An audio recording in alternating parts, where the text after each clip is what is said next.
চিৎকার করে বলুন সুবহানাল্লাহ। আল্লাহর নবী বলেছেন, এই হাদিসটা বলে আমি আলোচনা শেষ করব। আলোচনার জন্য একটু পরিবেশ লাগে, কি বলেন, লাগে কিনা? পরিবেশটা শুরুতেই একটু ধ্বংস হয়েছে, একটু নষ্ট হয়েছে, কি বলেন, হয়েছে না হয় নাই? আল্লাহ তাআলা মাফ করুন, বলেন আমিন, বলেন আমিন। আল্লাহর নবী বললেন, যখন কোনো মানুষ মারা যায়, ইজা মাতাল ইনসানু, যখন কোনো মানুষ মৃত্যুবরণ করে, ইনকাতা আনহু আমালুহু, তার আমলনামাটা বন্ধ হয়ে যায়। আমলনামা, দুই কাঁধে দুইজন ফেরেশতা আমল লিপিবদ্ধ করছে না, করছে না? বলেন করছেন।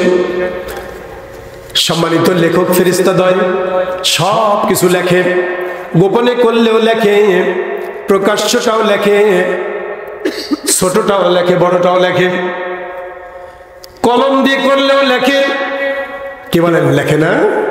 সব কিছু লিপিবদ্ধ করে। মানুষটি যখন মৃত্যুবরণ করে, সমস্ত আমলনামাগুলো বন্ধ হয়ে যায়, ইল্লা মিন সালাসাতিন, কিন্তু তিনটি আমল বন্ধ হয় না, বরং জারি থাকে। ইল্লা মিন সাদাকাতিন জারিয়াতিন, এক নাম্বার হলো সাদকায়ে জারিয়া। কেউ যদি মাদ্রাসা তৈরি করে যায়, এই জায়গায় যত বাচ্চা কোরআনে কারীম শিক্ষা করবে, যতবার তিলাওয়াত করবে, যত আমল করবে, ওই আমলনামাগুলো, কবুল আমলগুলো এই প্রতিষ্ঠাকারীদের আমলনামায় যোগ হয়ে যাবে। বলেন আলহামদুলিল্লাহ।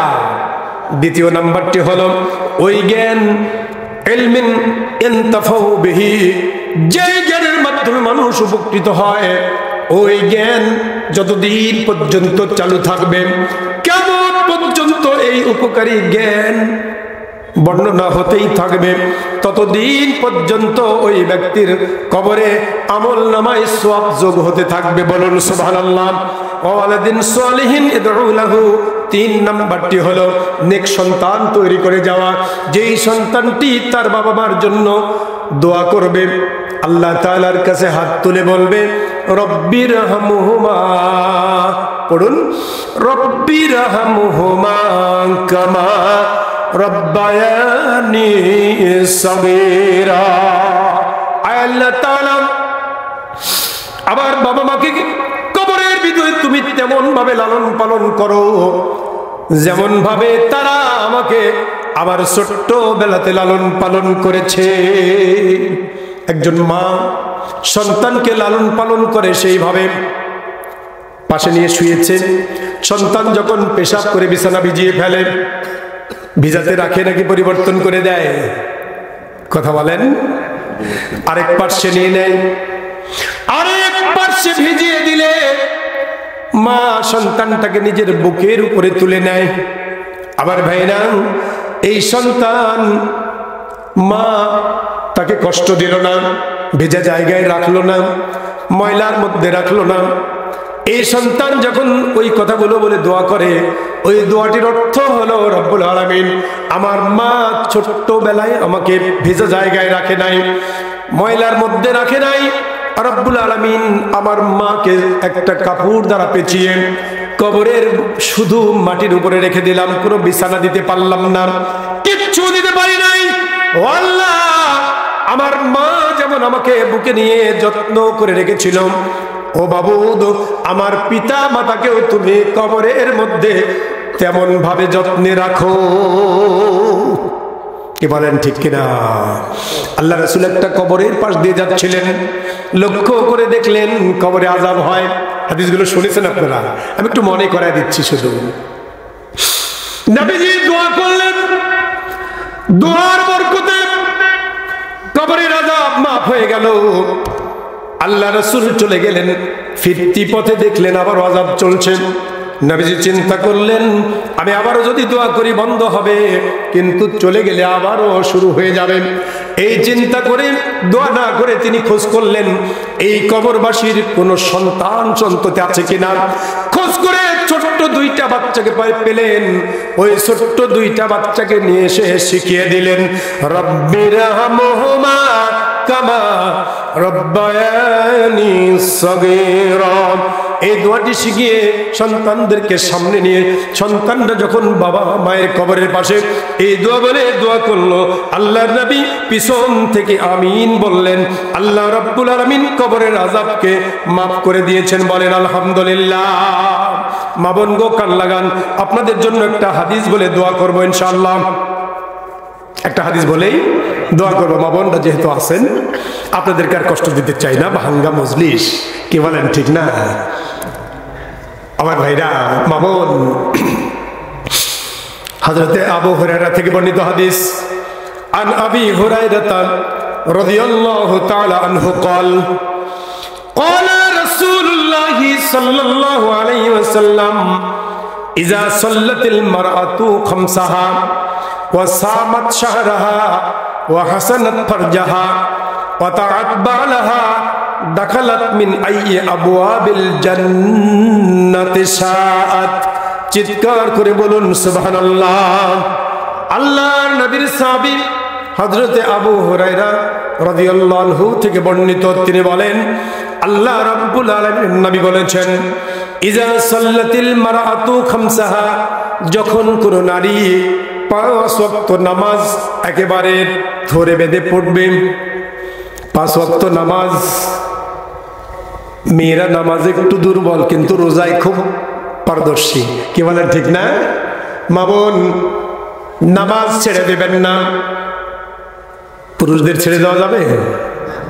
মেয়েদের তো কোনো কোনো সময় নামাজ ছাড়ার হুকুম আছে, পুরুষের কি কোনো এরকম হুকুম আছে? তো যারা পড়ে না তারা কোন হুকুমের মধ্যে পড়ে? বলেন নাউজুবিল্লাহ। 5 ওয়াক্ত নামাজ কোন নারী যদি ধরে বেঁধে পড়ে, ওয়াসামাত শাহরাহা, রমজান মাসের রোজা যথাযথভাবে আদায় করে, ওয়াহাসানাত ফারজাহা, নিজের লজ্জাস্থানের হেফাজত করে চলে, পর্দা করে চলে, কি বলেন, ঠিক না?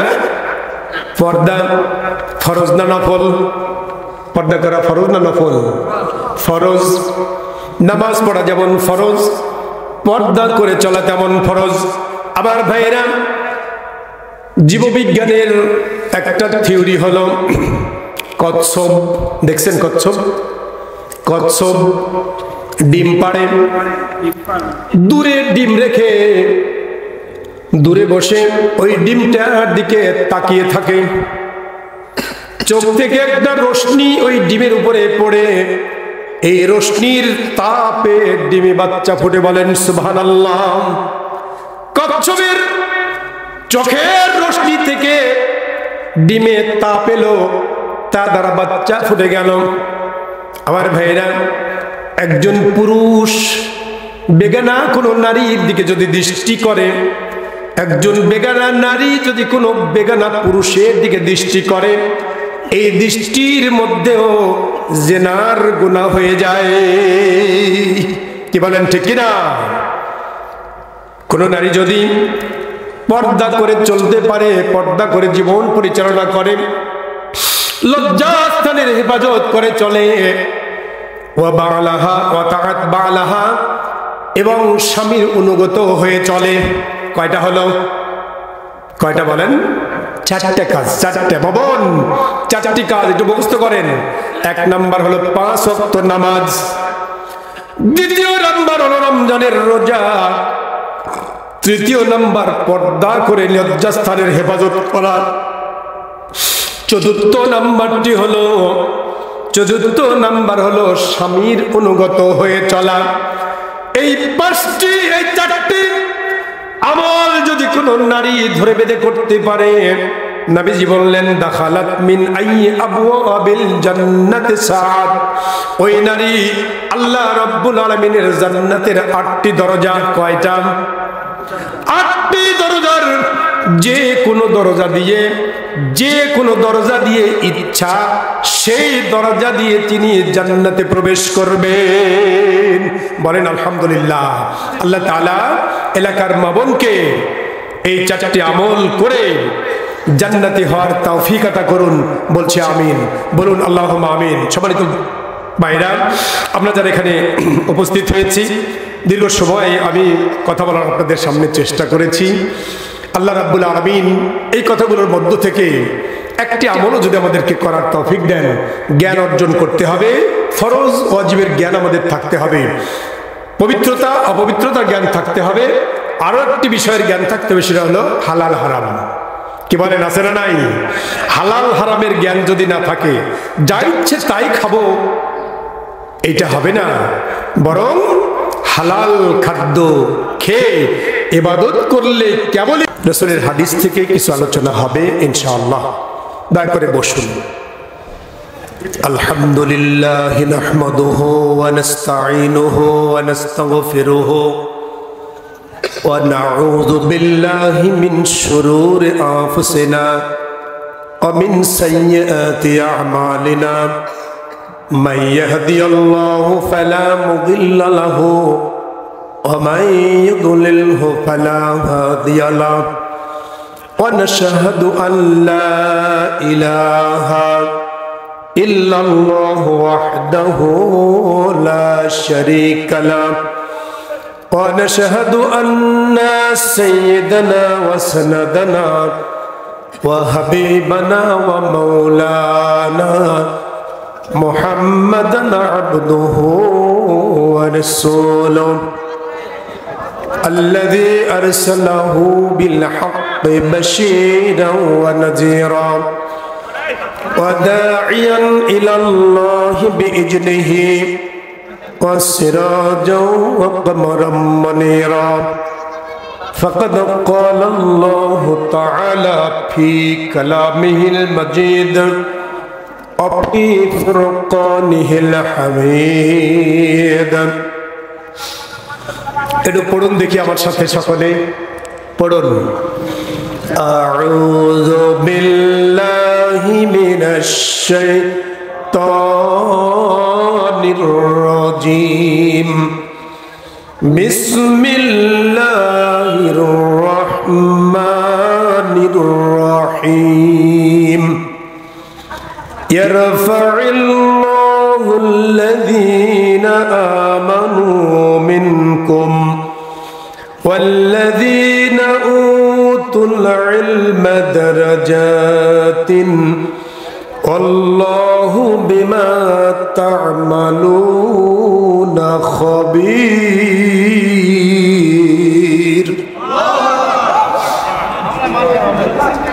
وقال رسول الله صلى الله عليه وسلم من يريد الله به خيرا يفقهه في الدين وقال الله تعالى إن الله وملائكته يصلون على النبي يا أيها الذين آمنوا صلوا عليه وسلموا تسليما اللهم صل على مولانا محمد وعلى آل سيدنا رسولنا محمد بلغ العلا بكماله كشف الدجى بجماله حسنت جميع خصاله صلوا عليه وعليه সকলে বলুন আল্লাহুম্মা আমিন। আবার বলছি আল্লাহুম্মা আমিন। উত্তরগ্রাম দারুন নাজাত ইসলামিয়া কওমি মহিলা মাদ্রাসার উদ্যোগে বিশাল ওয়াজ ও দোয়ার মাহফিল। এই মাহফিলের মোহতারাম সভাপতি জনাব আলহাজ মোহাম্মদ মিজানুর রহমান, বিভাগীয় খাদ্য কর্মকর্তা, অবসরপ্রাপ্ত, নওগাঁ। আল্লাহ তাআলা তাকে বাকি জীবন ঈমান এবং আমলের সাথে কবুল করুন, বলছে আমিন।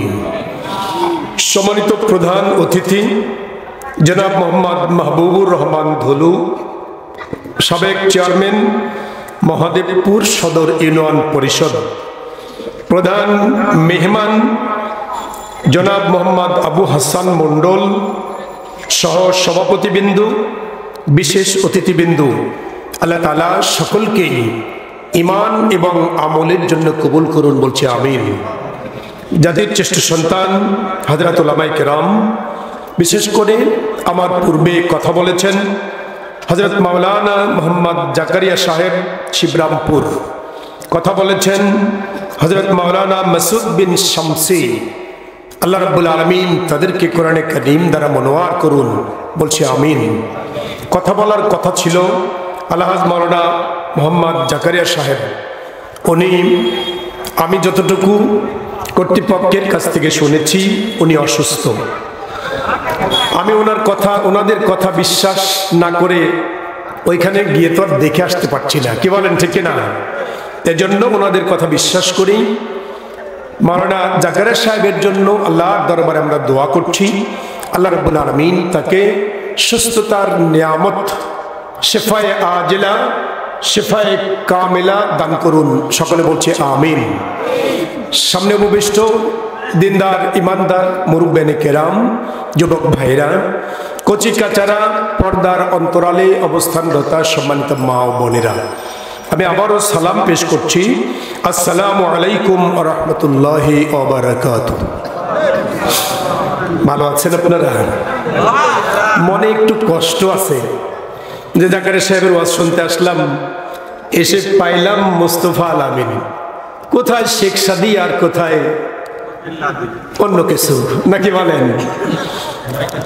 সম্মানিত ভাইরা, জি, আমি আপনাদেরকে ওই কথাটি চিন্তা না করে আল্লাহর গোলাম হিসাবে কোরআনে কারীম থেকে ছোট্ট একটি আয়াত তেলাওয়াত করেছি, আল্লাহ রাসূলের হাদিসের একটি অংশ তেলাওয়াত করেছি। খুব অল্প সময়ে কথা বলার জন্য চেষ্টা করব, আমা তাওফিকি ইল্লা বিল্লাহ, বলুন আল্লাহুম্মা আমিন। সম্মানিত ভাইরা, এই পৃথিবীতে আল্লাহ রাব্বুল আলামিন যুগে যুগে নবী রাসূলগণকে প্রেরণ করেছেন। কেন প্রেরণ করেছেন? এই পৃথিবীর মানুষগুলো যেন আল্লাহ তাআলার বিধান জানতে পারে, আল্লাহ রাব্বুল আলামিনের দেয়া জীবন ব্যবস্থাকে যেন জানতে পারে, যেন ইলম অর্জন করতে পারে। যে ইলম অর্জন করলে একজন মানুষ তার জীবনে ফরজ এবং ওয়াজিবগুলো পালন করতে পারবে, হালালটাকে বুঝতে পারবে, হারাম থেকে বিরত থাকতে পারবে। যে ইলমের মাধ্যমে মানুষ তার পবিত্রতা অপবিত্রতাকে বুঝতে পারবে, এই ইলমগুলো অর্জন করা একজন ব্যক্তির জন্য ফরজ, কি বলেন ঠিক কিনা? এই ইলমগুলো অর্জন করা ফরজ। দুনিয়াতে নবী রাসূলগণ আগমন করে মানুষের কাছে সেই জ্ঞানগুলো জানিয়ে দেওয়ার চেষ্টা করেছেন, জানিয়ে দিয়েছেন, বলুন আলহামদুলিল্লাহ। আবার ভাইরা, আল্লাহ রাব্বুল আলামিন পৃথিবীর জীবনে অসংখ্য অসংখ্য নবী রাসূল প্রেরণ করেছেন। এই নবী রাসূলগণ পৃথিবীতে আগমন করে মানুষগুলোকে আল্লাহ তাআলার জান্নাতের পথ দেখিয়ে দিলেন। কোরআনে কারীমের ভিতরে আল্লাহ রাব্বুল আলামিন বলেছেন, ইন্না লিল্লাহি ওয়া ইন্না ইলাইহি রাজিউন। এই কথাটা আমরা মানুষ মারা গেলে পড়ি, কি বলেন? পড়ি না? আসলে এটা একটা কোরআনের আয়াত, কোরআনের আয়াত। মৃত ব্যক্তির জন্য তিনটা দোয়া করতে হয়। কয়টা দোয়া? তিনটা। ওই দোয়া তিনটা আমি পরে বলছি। আল্লাহ রাব্বুল আলামিন কোরআনে কারীম দিয়ে জানিয়ে দিলেন, ও পৃথিবীর মানুষেরা, তোমরা আমি আল্লাহর কাছ থেকে তোমরা এসেছো, ওয়া ইন্না ইলাইহি রাজিউন, আর তোমাদেরকে ফিরে যেতে হবে আমি আল্লাহর কাছে। কোথায় ফিরে যেতে হবে বলুন? আল্লাহ তাআলার কাছে। আমরা এসেছি আল্লাহর কাছ থেকে। পৃথিবীর জীবনে যতগুলো মানুষ আদম আলাইহিস সালাম থেকে শুরু করে অদ্যাবধি পর্যন্ত দুনিয়াতে আগমন করেছেন, কিয়ামত পর্যন্ত যত মানুষ আসবে সকল মানুষগুলোর আত্মাকে আল্লাহ রাব্বুল আলামিন একটি মাত্র কথার মাধ্যমে সৃষ্টি করেছেন। সুবহানাল্লাহ বলুন। জান্নাতের ভিতরে আদম আলাইহিস সালামকে তৈরি করে রূহ দেওয়ার পরে খোলা ময়দানে নিয়ে গিয়ে আদম আলাইহিস সালামকে আল্লাহ বললেন, তোমার হাতটা সামনের দিকে বাড়াও। তিনি যখন হাতটাকে সামনের দিকে বাড়িয়ে দিয়েছেন, আল্লাহ রাব্বুল আলামিন তার হাত থেকে একটি লাইটিং, একটি ফোকাস সামনের সমস্ত জায়গাটাকে আলোকিত করেছে। বলুন সুবহানাল্লাহ। হযরত আদম আলাইহিস সালাম হাতের এই ফোকাসের মধ্যে, ওই আলোর মধ্যে দেখতে পেলেন অসংখ্য মানুষ, অসংখ্য আত্মা। আল্লাহ তাআলাকে জিজ্ঞেস করলেন, রব্বুল আলামিন এরা কারা? আল্লাহ রাব্বুল আলামিন আদম আলাইহিস সালামকে জানিয়ে দিলেন, এরা হলো তোমার সন্তান, তোমার পরে পৃথিবীতে এই সন্তানগুলো আগমন করবে। বলুন সুবহানাল্লাহ। ওই আত্মাগুলোকে আল্লাহ তাআলা সামনে নিয়ে জিজ্ঞেস করেছিলেন, আলাস্তু বিরাব্বিকুম, আমি কি তোমাদের রব নই? আমি কি তোমাদের প্রভু নই? আমার ভাইরা, রব তো হলেন তিনি যিনি একজন মানুষের সকল চাহিদাগুলো না চাইতে পূরণ করে থাকে। সমস্ত চাহিদাগুলো, আমার বডির ভিতরে রক্ত সঞ্চালনের প্রয়োজন, বডিতে খাদ্যের প্রয়োজন, পানির প্রয়োজন, বডির সমস্ত কিছু সঞ্চালনের জন্য যে ধরনের তাপমাত্রার প্রয়োজন, যতটুকু রক্তের প্রয়োজন, যেখানে যে পার্টসটি স্থাপন করা প্রয়োজন তা আল্লাহ করেছেন। কি বলেন ঠিক কিনা? সমস্ত কিছুকে আল্লাহ তাআলা আমি না চাইতে দান করেছেন। দুনিয়ার জীবনে খাদ্যের ব্যবস্থা করেন কে? আলো বাতাসের ব্যবস্থা কে করেন? প্রতিদিন বাতাসের মাধ্যমে যে অক্সিজেন আমরা গ্রহণ করছি, এই অক্সিজেনের ব্যবস্থা যিনি দেন তিনি আল্লাহ। কি বলেন ঠিক কিনা? ওই আল্লাহ তাআলা আমাদের সকলকে নিয়ে জিজ্ঞেস করলেন, আলাস্তু বিরাব্বিকুম, আমি কি তোমাদের রব নই? ওই জায়গায় সকল আত্মাগুলো সমস্বরে জবাব দিয়েছিল, ক্বালু বালা, হ্যাঁ অবশ্য অবশ্যই আপনি আমাদের রব। বলেন আলহামদুলিল্লাহ। আল্লাহ তাআলাকে রব হিসাবে আমরা মেনে পৃথিবীতে আগমন করেছি। আল্লাহ রাব্বুল আলামিন এই বান্দাগুলোকে ধীরে ধীরে পৃথিবীতে প্রেরণ করলেন।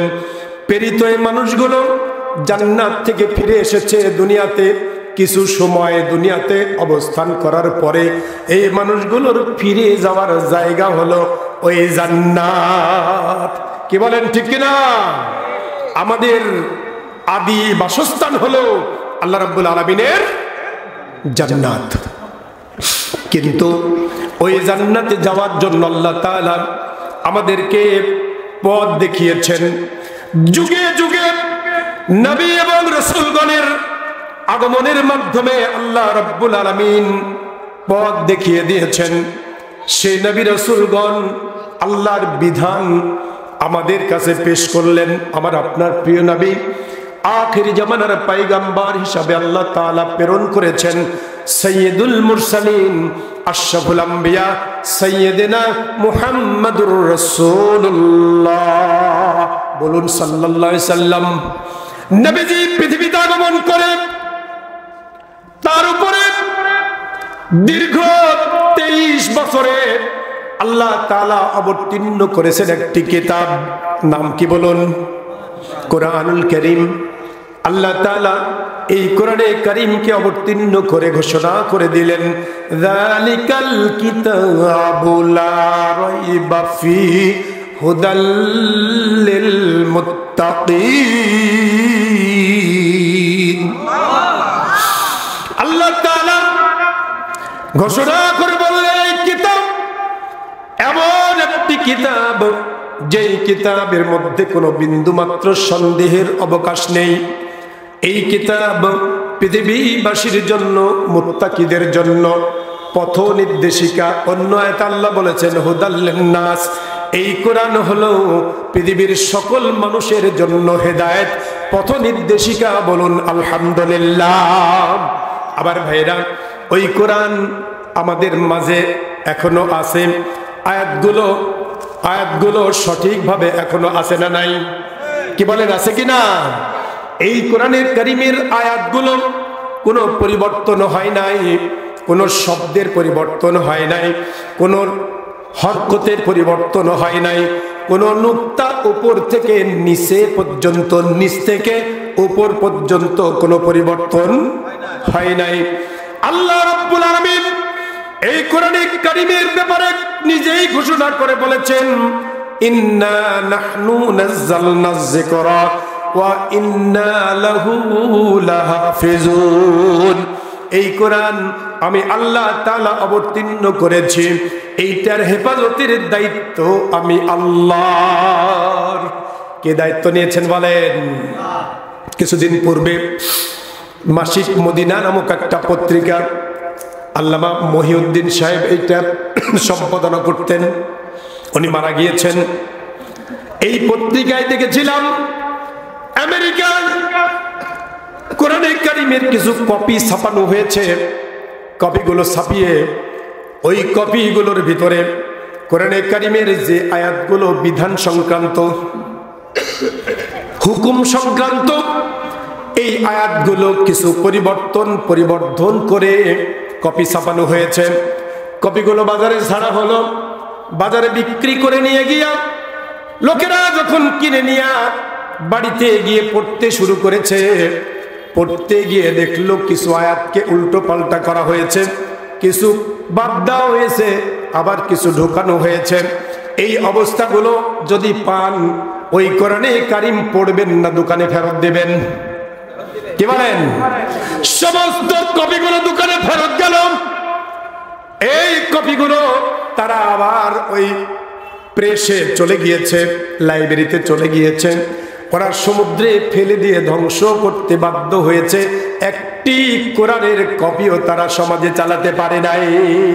বলেন আলহামদুলিল্লাহ। আবার ভাইরা, এই কোরআন অবতীর্ণ হওয়া, শেষ হওয়ার বয়স হলো 1435 বছর। আজকে হিজরি সাল চলছে 1445। কত সাল বললাম? 1445। দশম হিজরিতে আল্লাহ রাব্বুল আলামিনের নবীর উপরে কোরআনে কারীম অবতীর্ণ হওয়া শেষ হয়েছে। তাহলে 10 বছর বাদ দিলে 1400 কত হয়? 35 হয়।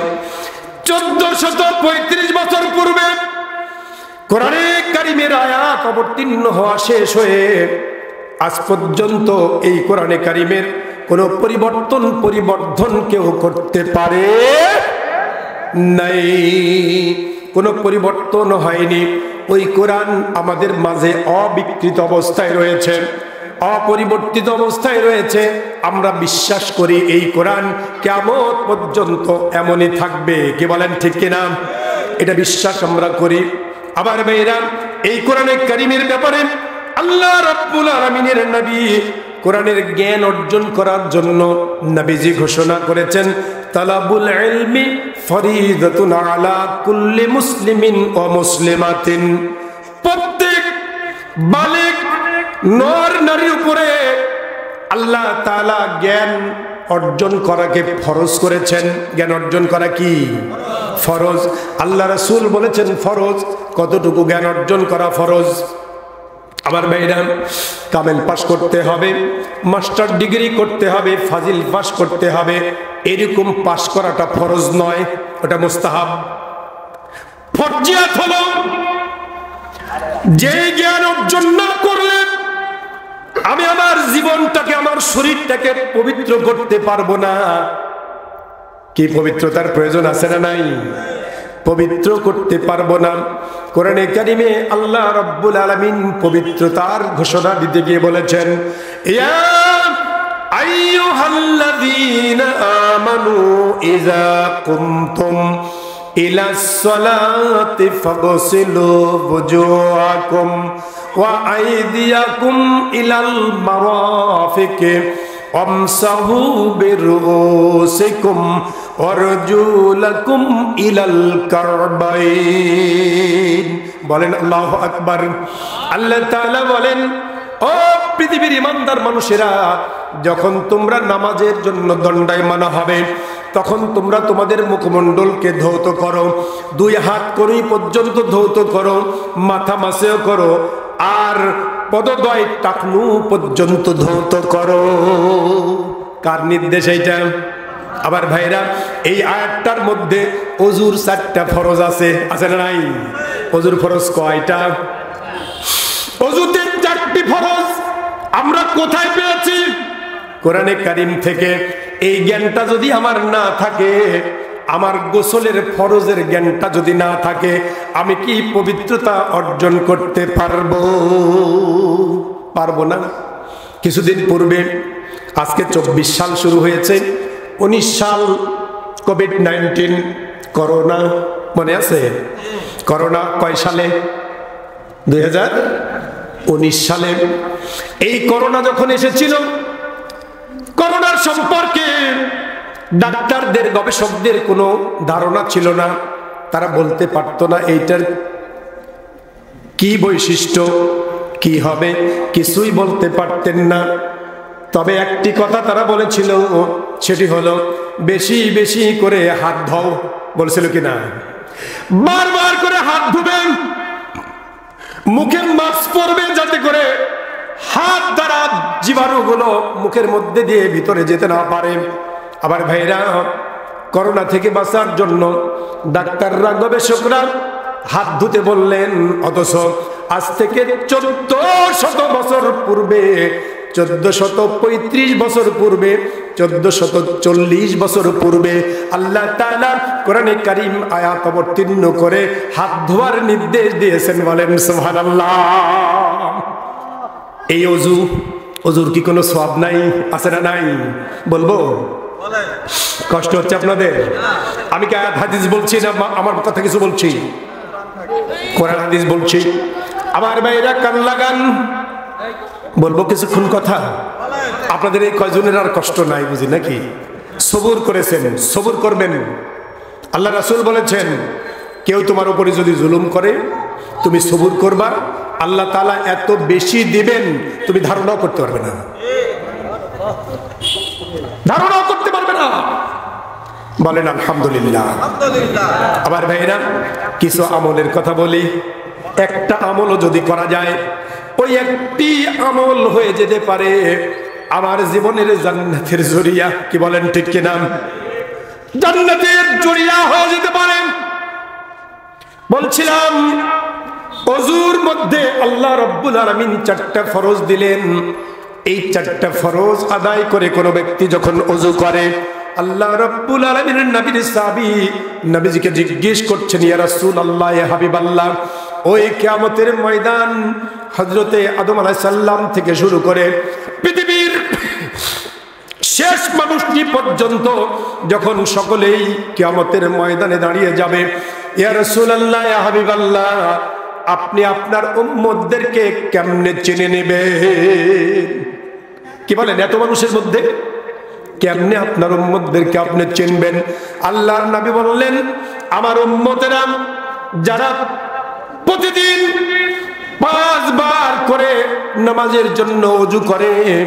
আবার ভাইরা, আল্লাহ রাসূল আরেকটা দৃষ্টান্ত দিয়ে বলেছেন, কোন ব্যক্তির বাড়ির পাশ দিয়ে যদি একটা ঝর্ণা প্রবাহিত থাকে, ওই ঝর্ণায় যদি কোনো ব্যক্তি 5 বার সাবান দিয়ে গোসল করে, ওর শরীরে কি কোনো ময়লা থাকতে পারে? কে বলেন পারে? শরীরে যেমন ময়লা থাকতে পারে না, তেমনি কোনো ব্যক্তি যদি 5 বার করে সুন্দর করে ওযু করে, ওই ব্যক্তির শরীরে সগীরা কোনো গুনাহ থাকতে পারে? না। নবীজি বললেন আমার উম্মতেরা যারা ওযু করবে, ওযুর অঙ্গগুলো তৌত করে, এই অজুর অঙ্গগুলো থেকে কিয়ামতের ময়দানে গুররাম মুহাজ্জালিন চকচকে চাকচিক্যপূর্ণ হয়ে যাবে। বলুন সুবহানাল্লাহ। মুখমণ্ডলটা ধুতে হয়, মাথা মাসে করতে হয়, তার মানে পুরা মাথা, পুরা মুখমণ্ডল সহ মাথাটা চকচকে হবে। সুবহানাল্লাহ বলেন। দুই হাত হবে চকচকে, পায়ের টাকনু পর্যন্ত যখন চকচকে হয়ে যাবে, আল্লাহর নবী বলেছেন কোন ব্যক্তির এক মাঠ ঘোড়ার মধ্যে কারো ঘোড়াটা যদি কপালে চিতা দাগ থাকে, কপালে চিতা দাগ থাকে, ওই ঘোড়াটির চিনতে কি তার মালিকের কোনো কষ্ট হয়? কষ্ট হয় না। তেমনি উম্মতে মুহাম্মাদিয়া ওযুর স্থানগুলো থেকে নূর চমকিতে থাকবে। এই নূর দেখে দেখে আল্লাহর নবী বলছেন আমার উম্মতদেরকে চিনিয়ে নিয়ে আল্লাহ রাব্বুল আলামিনের জান্নাতে নিয়ে যাব। বলেন আলহামদুলিল্লাহ। এই জ্ঞানটা অর্জন করা হলো ফরজ। গোসলের জ্ঞানটা অর্জন করা ফরজ। কি বলেন ঠিক কিনা? এরপরে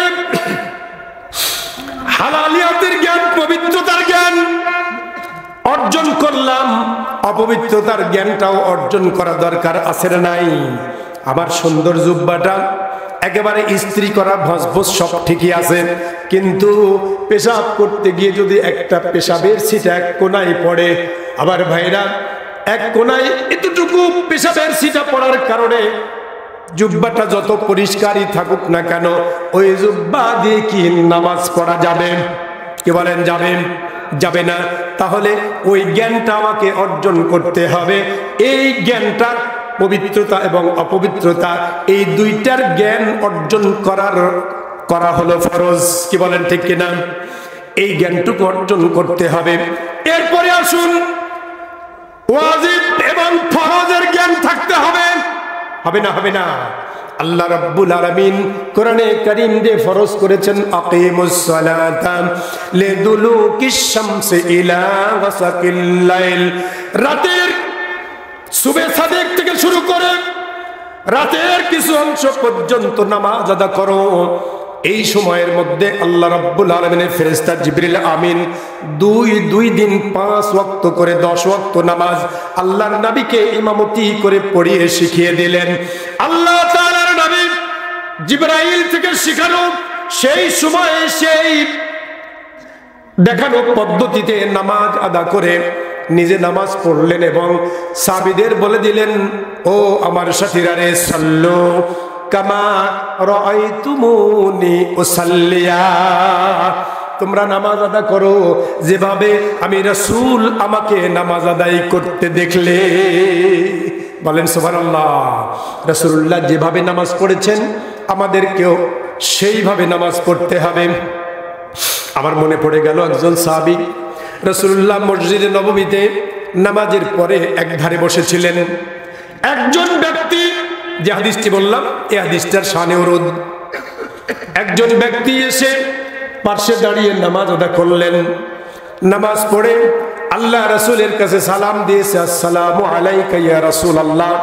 আল্লাহর নবী সালামের জবাব না দিয়ে বললেন, ও সাথী রে, নামাজ পড়ো, কুম ফাসাল্লি ফা ইন্নাকা লাম তুসাল্লি, নামাজ দাঁড়াও, নামাজ পড়ো, কেননা তুমি নামাজ পড়ো নাই। সাহাবী আবার গিয়ে নামাজ পড়ে ফিরে এসে সালাম দিলেন। এইভাবে 3 বার পর্যন্ত ফিরে সালাম দিলে নবীজিও একই কথা বললেন, তুমি নামাজ পড়ো নাই, নামাজ পড়ো। আল্লাহ রাসূলের কাছে তিনি জানতে চাইলেন, ইয়া রাসূলুল্লাহ, আমি তো বারবার 1 বার 2 বার 3 বার পর্যন্ত নামাজ পড়েছি, তারপরেও কিভাবে নামাজ পড়বো আমি বুঝতে পারিনি। আল্লাহর নবী তাকে শিখিয়ে দিলেন। হাদিসটার বর্ণনায় মুহাদ্দিস সাল্লাম বলেছেন, এই নামাজির রুকু এবং সিজদা সঠিক ছিল না।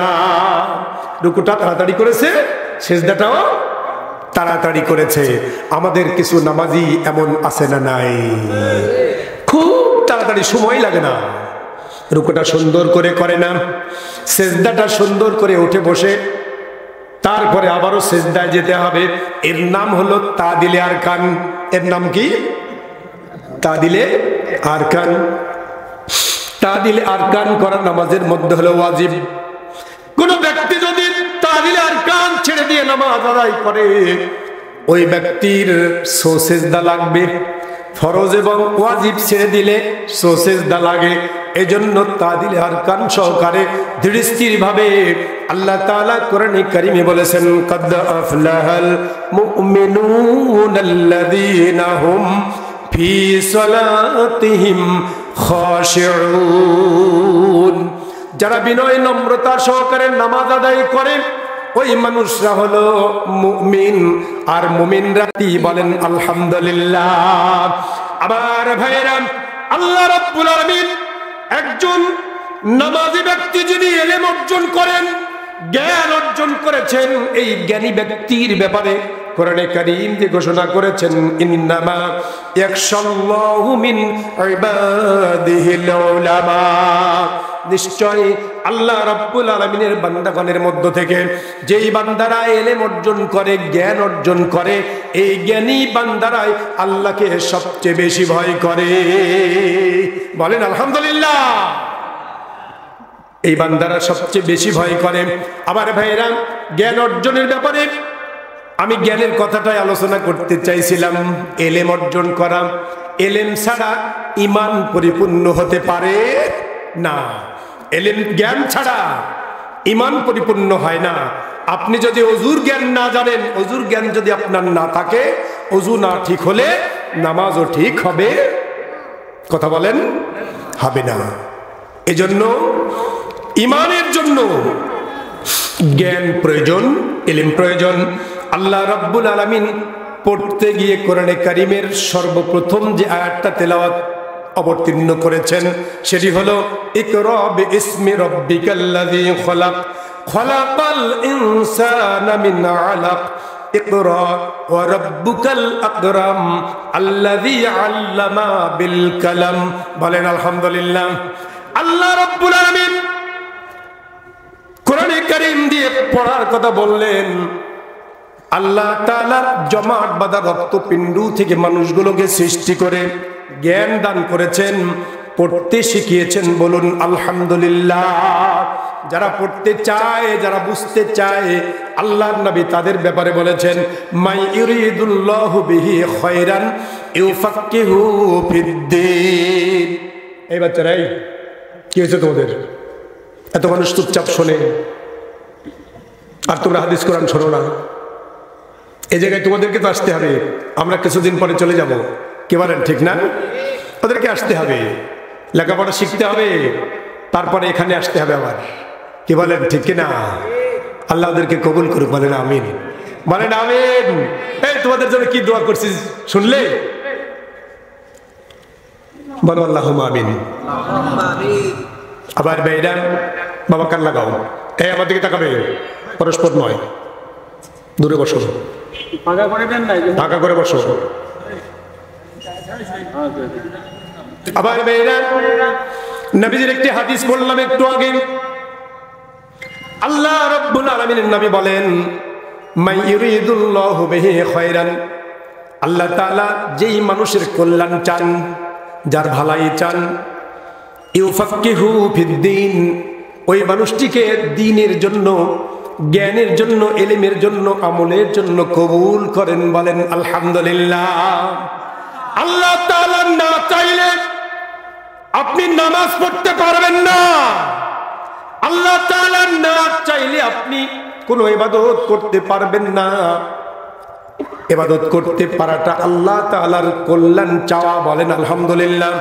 আল্লাহ কল্যাণ চেয়েছেন বলে আমাকে নামাজ পড়ার সুযোগ করে দিয়েছেন, ইলম অর্জন করার সুযোগ করে দিয়েছেন, আবার ইবাদত করার সুযোগ করে দিয়েছেন। বলেন আলহামদুলিল্লাহ।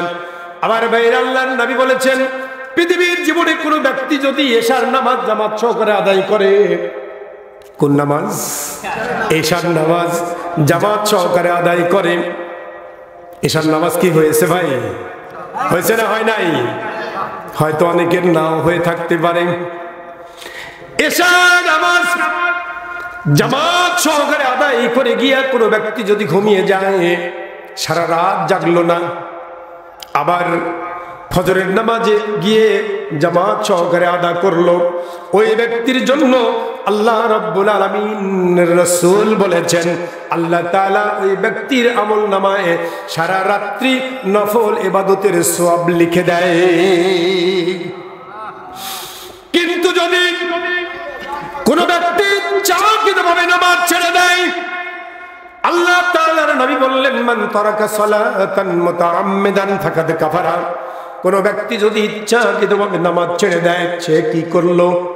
বাইরে কি করলো? ফাকাদ কাফারা। বলেন কি করলো?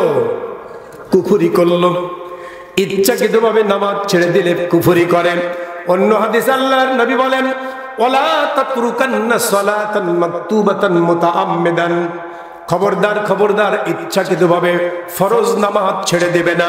মান তারাকা সালাতান মাকতুবাতান মুতাআম্মিদান, যেই ব্যক্তি ইচ্ছাকৃতভাবে ফরজ নামাজ ছেড়ে দেয়, ফাকাদ বারিয়াত মিন জিম্মাতাল্লাহ, ওই ব্যক্তির সাথে আল্লাহ তাআলার সাথে কোনো জিম্মাদারি থাকে না, আল্লাহর সাথে কোনো সম্পর্ক তার থাকে না, সে আল্লাহ থেকে সম্পর্ক মুক্ত হয়ে যায়। বলেন নাউজুবিল্লাহ।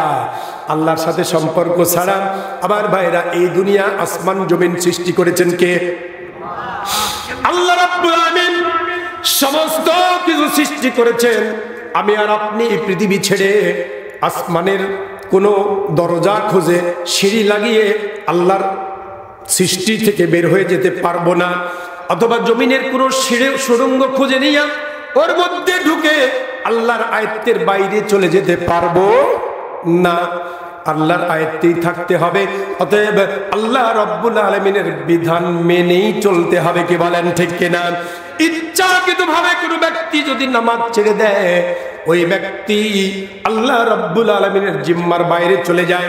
ওই ব্যক্তির জন্য আল্লাহ রাব্বুল আলামিনের রাসূলের ঘোষণা মোতাবেক তিনি ইমানদার থাকেন না, তিনি মুসলিম থাকেন না, তিনি কাফের, মুশরিক, মিথ্যাবাদী হয়ে যান। বলেন নাউজুবিল্লাহ।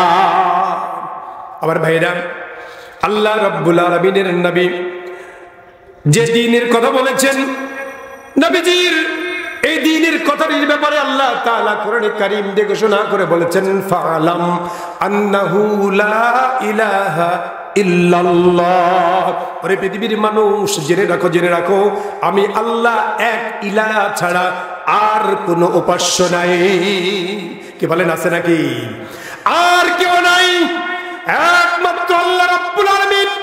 তিনি বিধানদাতা, তিনি সৃষ্টিকর্তা, তিনি রিজিকদাতা। আল্লাহ তাআলা কোরআনে কারীম দিয়ে আরো বলেন ইয়ারফাইল্লাহুল্লাযীনা আমানু মিনকুম, তোমাদের মধ্যে যেই ব্যক্তি বিশ্বাস স্থাপন করেন, ওয়াল্লাযীনা উতুল ইলমা, এবং যারা জ্ঞান অর্জন করে, ওই ব্যক্তিগুলোকে আল্লাহ রাব্বুল আলামিন তাদের মর্যাদা সমূহ বাড়িয়ে দেন। বলেন সুবহানাল্লাহ। দারাজাতিন আল্লাহু বিমা তা'মালুনা খাবীর। আল্লাহ রাব্বুল আলামিন তাদের ব্যাপারে খবর রাখেন। পৃথিবীর জীবনে যেই মানুষগুলো জ্ঞান অর্জন করেন, ঈমান আনয়ন করেছে, তাদের মর্যাদা আল্লাহ তাআলা বাড়িয়ে দেন। এই মর্যাদা পৃথিবীর জীবনে মর্যাদা, এবং বিশেষ করে পরকালীন জীবনের মর্যাদা। বলেন আলহামদুলিল্লাহ। বলেন আলহামদুলিল্লাহ। আবার ভাইরা, আর আর এই 11:30 আমি দোয়া করবো ইনশাআল্লাহ। আসলে একবার কারো মন ভেঙে গেলে সেই মন জোড়া দিলেও দাগ থেকে যায়। কি বলেন ঠিক কিনা? আমি যদি বিজ্ঞাপন ঘোষিত বক্তা এখানের হতাম, তাহলে আমার জন্যই প্রস্তুতি আপনাদের থাকতো, আমার কথাগুলো শুনতেও ভালো লাগতো। কিন্তু যেহেতু মনের মধ্যে ওই যে দুই মুরব্বী তো একেবারে ফ্যাট আপ, নাকি বলেন, ওনারা হয়তো বিষয়টাকে মাহফিল নষ্ট হবে এরকম চিন্তা করেছেন। তবে আমার চিন্তা যে বিজ্ঞাপন পোস্টার যা হয়ে গেছে গেছে, কিন্তু প্রকৃত অবস্থাটা মাইকিং করা লাগতো। আমার চিন্তা এটা। কি মনে করেন আপনারা? মাইকিং করে তারা প্রকৃত অবস্থাটা বলতে পারত যে ওনার অসুস্থতাই অমুক বক্তা আমাদের মাঝে কথা বলবেন। এই মাইকিংটা যদি করতেন, উনি আমাদের মোতায়েম সাহেব বলছেন যে উনি কোনো একটা মাহফিলে নাকি মাইকিং করছেন, তো সেটা আপনারা হয়তো শুনেছেন কিনা জানি না। উনি মাইকিংয়ের কথা বলছেন, কোনো মাহফিলে বলেছেন। তবে শুধু মাহফিলে না করে যদি এলাকায় যে মাইকিংটা হয় মাদ্রাসার মাহফিলের, সেই মাইকিংয়ে যদি এভাবে বর্তমান বক্তার নাম বলা হতো, তাহলে মানুষের মনে এতটা ক্ষোভ হতো না। কি বলেন, ঠিক না? তো যা হোক, আমি আপনাদেরকে বলেছি যে ওনারা হয়তো ভুল করেছেন কিনা জানি না, ওনাদের ব্যাপারটা ওনারা বুঝবেন। আল্লাহ তাআলা সকলকে মাফ করুন, বলেন আমিন, বলেন আমিন। আর কিছু সময় কি কথা বলবো আমার ভাইরা, আল্লাহ তাআলা কোরআনে কারীম দিয়ে বলেছেন, এই পৃথিবীর জীবনে যারা ঈমান আনয়ন করেছে আর যারা ইলম অর্জন করেছে, ওই ব্যক্তিদের মর্যাদা আল্লাহ বাড়িয়ে দেন, বলেন আলহামদুলিল্লাহ। আল্লাহর নবী, আল্লাহ তাআলার নবী মসজিদে নববীতে কথা বলতে বলতে এক সময় বললেন, এই মুহূর্তে যেই লোকটা মসজিদে প্রবেশ করবে তিনি জান্নাতি। সুবহানাল্লাহ বলবেন না? যেই লোকটি প্রবেশ করবেন তিনি জান্নাতি। দেখা গেল একজন মানুষ প্রবেশ করলেন, দ্বিতীয় দিনে আবারও আল্লাহর নবী বলছেন, এই মুহূর্তে মসজিদে যে লোকটি প্রবেশ করবেন তিনি জান্নাতি। দেখা গেল গতকালকের ওই মানুষটাই প্রবেশ করলো। সুবহানাল্লাহ বলবেন না? ওই মানুষটাই প্রবেশ করলো। তৃতীয় দিনে আবারও আল্লাহর নবী বললেন, এই মুহূর্তে যে মানুষটি মসজিদে প্রবেশ করবে তিনি জান্নাতি। দেখা গেল 2-1 দিনে যেই মানুষটি প্রবেশ করেছিলেন, তৃতীয় দিনে প্রবেশকারী ব্যক্তিটা ওই মানুষটি। একজন সাহাবী চিন্তা করলেন, কোন কারণে এই ব্যক্তিকে আল্লাহর নবী 1, 2, 3 দিন পর্যন্ত জান্নাতি বললেন? ছদ্মবেশে তার বাড়িতে মেহমান হয়ে গেলেন, মেহমান হয়ে তার বাড়িতে থাকলেন 3 দিন পর্যন্ত, থেকে দেখলেন কি এমন আমল করে। দেখা গেল কোনো নতুন আমল করে না, এশার নামাজ পড়ে এসে খেয়ে দিয়ে শুয়ে যায়, ঘুমিয়ে যায়, আবার ফজরের নামাজে চলে যায়, নতুন কোনো আমল করে না। সাহাবী শেষ পর্যন্ত তাকে বললেন, ভাইজান আল্লাহ রাসূল 3 দিন পর্যন্ত তোমাকে জান্নাতি বলেছিলেন, আমি দেখতে চেয়েছিলাম তুমি এমন কি বেশি আমল করো যার কারণে রাসূলুল্লাহ জান্নাতি বললেন। আমি দেখতে চেয়েছিলাম, ছদ্মবেশে তোমার বাড়িতে মেহমান হিসেবে ছিলাম, কিন্তু এমন তো কোনো আমল তোমার আমার চোখে পড়লো না যে আমলের কারণে তুমি জান্নাতি আল্লাহ রাসূল বললেন। কি এমন আমল আপনি করেন? লোকটি বলছে, ভাইজান আমি এমন কোন আমল তো করি না, কিন্তু একটি কাজ আমি করি, সেটা হলো যখন ঘুমোতে যাই বিছানায় শুয়ে চোখটা বন্ধ করে সারাদিন যত আমল করেছি, যত কাজ করেছি, যত জায়গায় চলাফেরা করেছি, যত মানুষের সাথে মিশামিশি করেছি, সমস্ত কিছুর ব্যাপারে আমি একটা আত্মসমালোচনা করি। আল্লাহ তাআলার হুকুম যা কিছু পালন করতে পেরেছি তার জন্য আল্লাহর শুকরিয়া আদায় করি। মানুষের জন্য যতটুকু খেদমত করতে পেরেছি তার শুকরিয়া আদায় করি। আর যদি কেউ কাউরে কাছে আমি ভুল করে থাকি, তাহলে তার কাছে, আল্লাহর কাছে এবং তার কাছে আমি মার্জনা কামনা করি। সাথে সাথে আমার কাছে যদি কেউ কোনো ভুল ত্রুটি করে থাকে, তাহলে আমিও তাকে ক্ষমা করে দিয়ে ঘুমাই। বলেন সুবহানাল্লাহ। এই ক্ষমা করে দেওয়ার কারণে আল্লাহ রাব্বুল আলামিনের নবী তাকে জান্নাতি বলেছেন কয়দিন? 3 দিন পর্যন্ত জান্নাতি বলেছেন। আবার ভাইরা, পৃথিবীর জীবনে বলছিলাম ইলম অর্জনের কথা। এই মাদ্রাসা বাচ্চাদেরকে কোরআনে কারীম শিক্ষা দেওয়া হয়। এই ইলম যারা অর্জন করে, জ্ঞানী ব্যক্তিদের ব্যাপারে আল্লাহ রাব্বুল আলামিন নবী বলেছেন, ফাজলুল ইলমি খায়রুম মিন ফাজলিল ইবাদি। একজন ইবাদতের চেয়ে ইলম অর্জন করা আল্লাহ রাব্বুল আলামিনের কাছে অনেক প্রিয়। যারা জ্ঞান অর্জন করে, ইলম অর্জন করে, তাদের মর্যাদা আল্লাহ তাআলার কাছে অনেক বেশি। বলেন আলহামদুলিল্লাহ।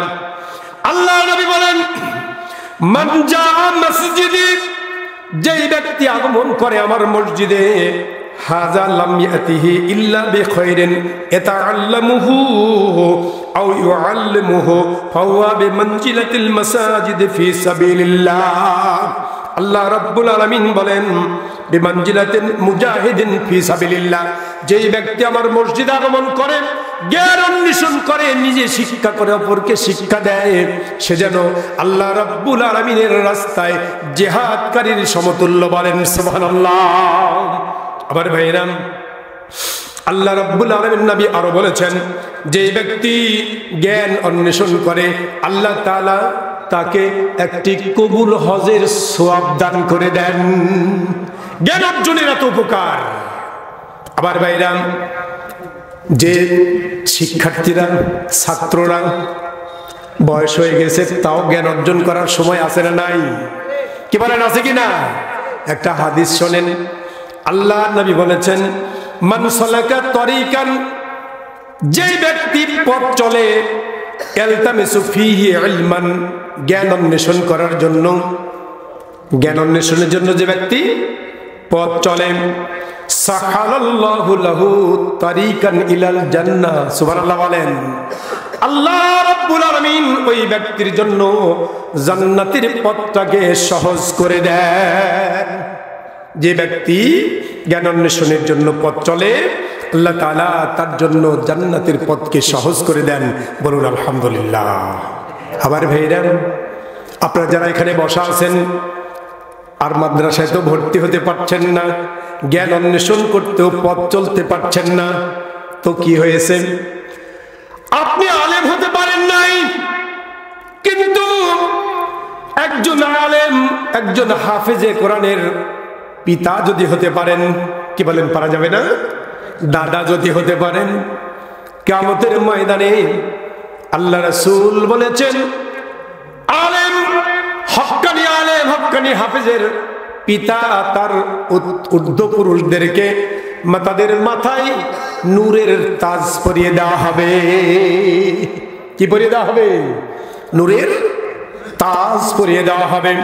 অপরপক্ষে উল্টোটা দেখেন, যদি কোনো সন্তান এলেম অর্জন না করে, বকে যায়, বকাটে হয়ে যায়, নেশা করতে শুরু করে দেয়, অন্যায় পাপের কাজের সাথে জড়িত থাকে, এই সন্তানটি পৃথিবীর জীবনে অন্যায় করার কারণে, পাপের কাজ করার কারণে, বকে যাওয়ার কারণে পরকালীন জীবনে যখন জাহান্নামী বলে ফয়সালা হয়ে যাবে, ওই সন্তানটি আল্লাহর দরবারে আপিল করবে, রব্বুল আলামিন আমার পিতামাতাকে এই ময়দানে নিয়ে আসো, আমি তাদের বুকের উপরে পা দিয়ে তোমার জাহান্নামে যাব।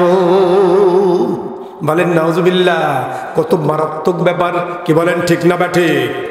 সন্তান যদি বকে যায়, দিন যদি শিক্ষা দেওয়া না যায়, একটা কথা এসেছে একেবারে উচ্চ পর্যায় থেকে, কথা হলো, যত্রতত্র এই মাদ্রাসাগুলো তৈরি হওয়ার কারণে নাকি স্কুল কলেজে ছাত্র সংখ্যা কমে যাচ্ছে।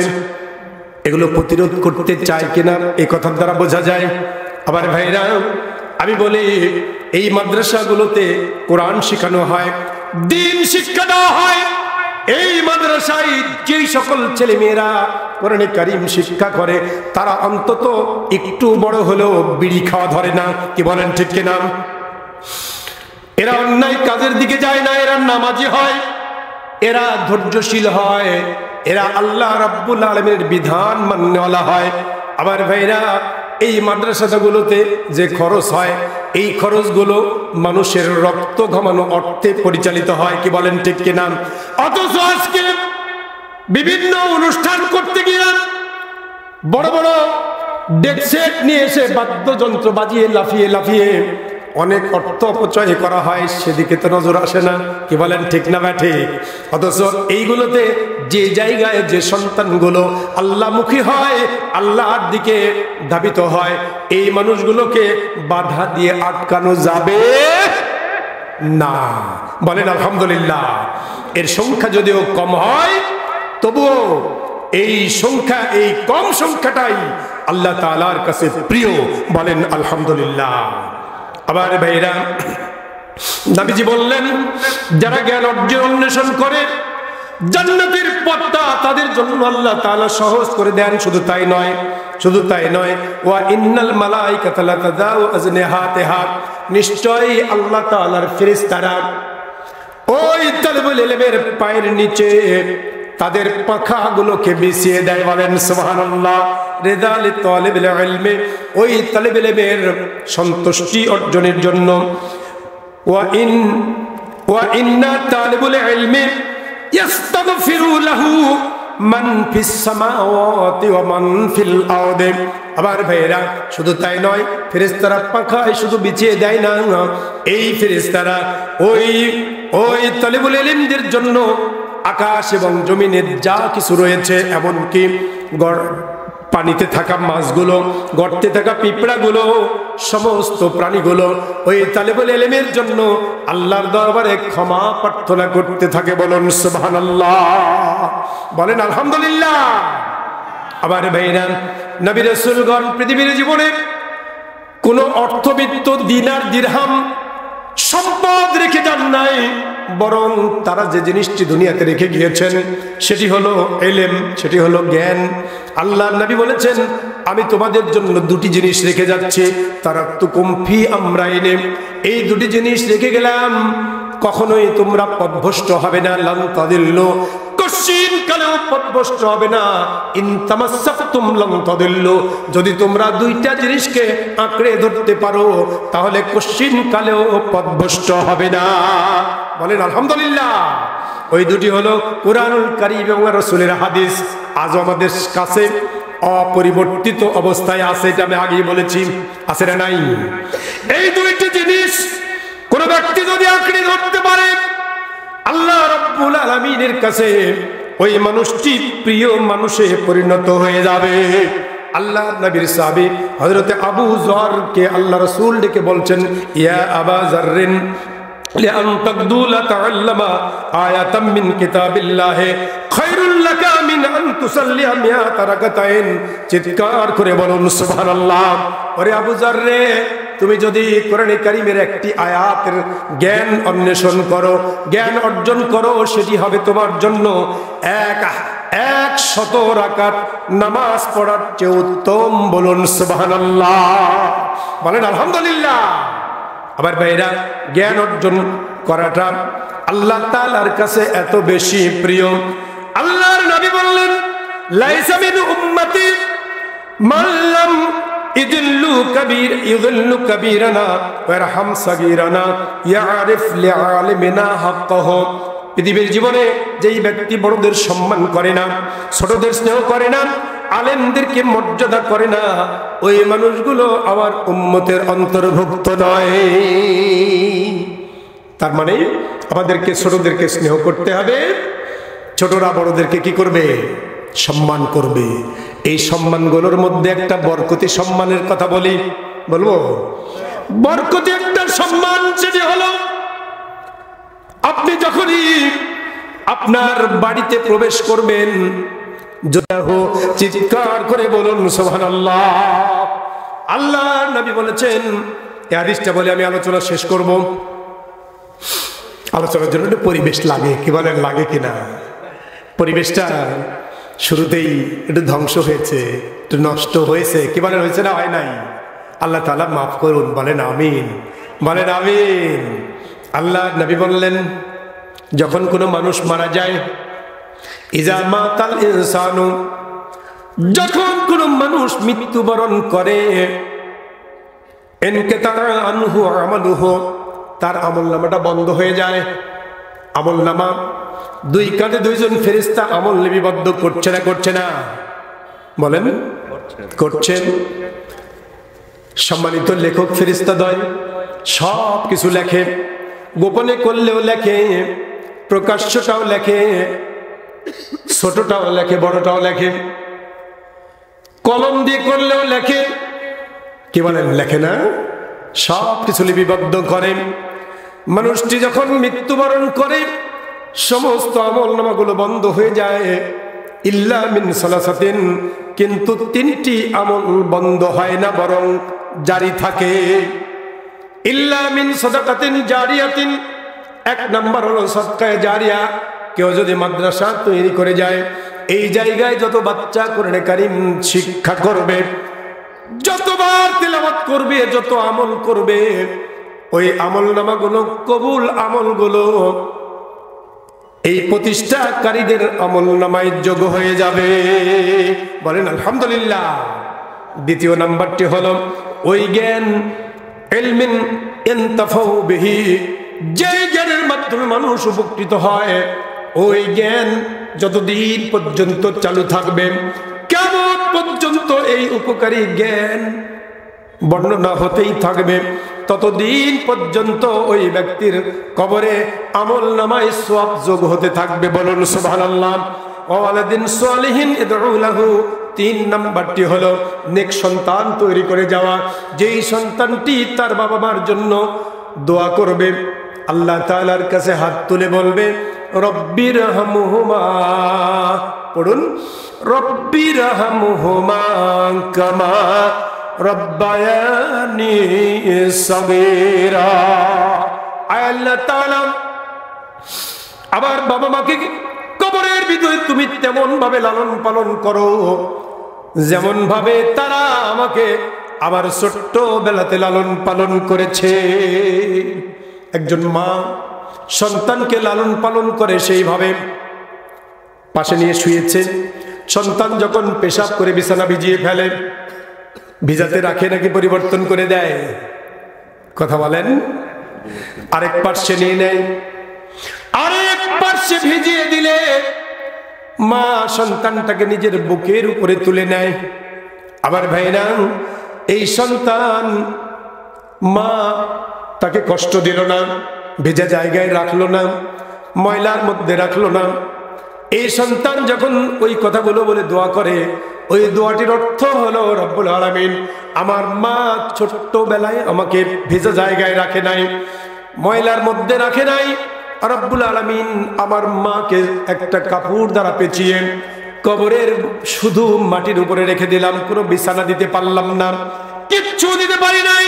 ও আল্লাহ, আমার মা যেমন আমাকে বুকে নিয়ে যত্ন করে রেখেছিল, ও বাবুদ আমার পিতা মাতাকেও তুমি কবরের মধ্যে তেমন ভাবে যত্নে রাখো।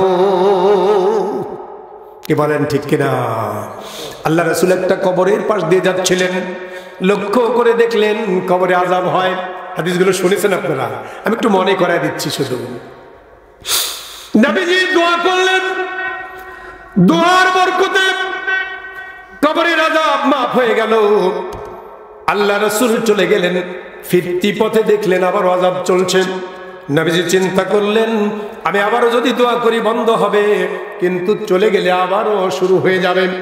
এই চিন্তা করে দোয়া না করে তিনি খোঁজ করলেন এই কবরবাসীর কোনো সন্তান সন্ততি আছে কিনা। খোঁজ করে ছোট্ট 2টা বাচ্চাকে পেলেন। ওই ছোট্ট 2টা বাচ্চাকে নিয়ে এসে শিখিয়ে দিলেন রব্বিরহামহুমা কামা রব্বায়ানি সগীরা। এই দোয়াটি শিখিয়ে সন্তানদেরকে সামনে নিয়ে সন্তানরা যখন বাবা মায়ের কবরের পাশে এই দোয়া বলে দোয়া করলো, আল্লাহর নবী পিছন থেকে আমিন বললেন।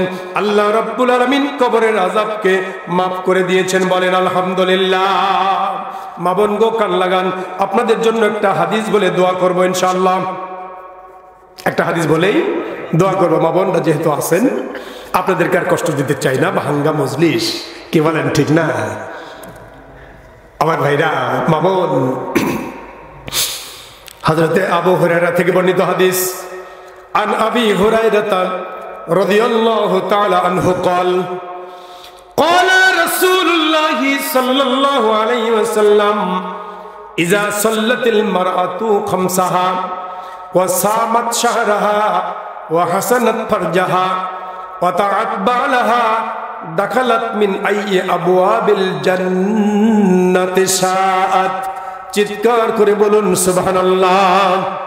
আল্লাহর নবীর সাহাবী হযরতে আবু হুরায়রা রাদিয়াল্লাহু আনহু থেকে বর্ণিত, তিনি বলেন আল্লাহ রাব্বুল আলামিন নবী বলেছেন ইজা সাল্লাতিল মারআতু খামসাহা, যখন কোন নারী 5 ওয়াক্ত নামাজ একেবারে ধরে বেঁধে পড়বে, 5 ওয়াক্ত নামাজ মেয়েরা নামাজে একটু দুর্বল কিন্তু রোজায় খুব পারদর্শী। কি বলেন ঠিক না? মা বোন, নামাজ ছেড়ে দেবেন না। পুরুষদের ছেড়ে দেওয়া যাবে? মেয়েদের তো কোনো কোনো সময় নামাজ ছাড়ার হুকুম আছে, পুরুষের কি কোনো এরকম হুকুম আছে? তো যারা পড়ে না তারা কোন হুকুমের মধ্যে পড়ে? বলেন নাউজুবিল্লাহ। 5 ওয়াক্ত নামাজ কোন নারী যদি ধরে বেঁধে পড়ে, ওয়াসামাত শাহরাহা, রমজান মাসের রোজা যথাযথ ভাবে আদায় করে, ওয়াহাসানাত ফারজাহা, নিজের লজ্জাস্থানের হেফাজত করে চলে, পর্দা করে চলে। কি বলেন ঠিক না? পর্দা ফরজ না নফল? পর্দা করা ফরজ না নফল? ফরজ। নামাজ পড়া যেমন ফরজ, পর্দা করে চলা তেমন ফরজ। আবার ভাইরা, জীববিজ্ঞানের একটা থিওরি হলো কচ্ছপ। দেখছেন কচ্ছপ? কচ্ছপ ডিম পাড়ে, দূরে ডিম রেখে দূরে বসে ওই ডিমটার দিকে তাকিয়ে থাকে। চোখ থেকে একটা রশ্মি ওই ডিমের উপরে পড়ে, এই রশ্মির তাপে ডিমে বাচ্চা ফুটে। বলেন সুবহানাল্লাহ। কচ্ছপের চোখের রশ্মি থেকে ডিমে তাপ এলো, তা দ্বারা বাচ্চা ফুটে গেল। আমার ভাইরা, একজন পুরুষ বেগানা কোনো নারীর দিকে যদি দৃষ্টি করে, একজন বেগানা নারী যদি কোনো বেগানা পুরুষের দিকে দৃষ্টি করে, এই দৃষ্টির মধ্যেও জিনার গুনাহ হয়ে যায়। কি বলেন ঠিক কিনা? কোন নারী যদি পর্দা করে চলতে পারে, পর্দা করে জীবন পরিচালনা করে, লজ্জাস্থানের হেফাজত করে চলে, ওয়া বালাহা ওয়া তাআত বালাহা, এবং স্বামীর অনুগত হয়ে চলে। কয়টা হলো? কয়টা বলেন? 4টে কাজ। 4টে ভবন, 4টি কাজ একটু মুখস্থ করেন। 1 নাম্বার হলো 5 ওয়াক্ত নামাজ, 2য় নাম্বার হলো রমজানের রোজা, 3য় নাম্বার পর্দা করে লজ্জাস্থানের হেফাজত করা, 4র্থ নাম্বার হলো স্বামীর অনুগত হয়ে চলা। এই 5টি, এই 4টি আমল যদি কোন নারী ধরে বেঁধে করতে পারে, নবীজি বললেন দাখালাত মিন আইয়ি আবওয়াবিল জান্নাতি সাআদ, ওই নারী আল্লাহ রাব্বুল আলামিনের জান্নাতের 8টি দরজা। কয়টা? 8টি দরজার যে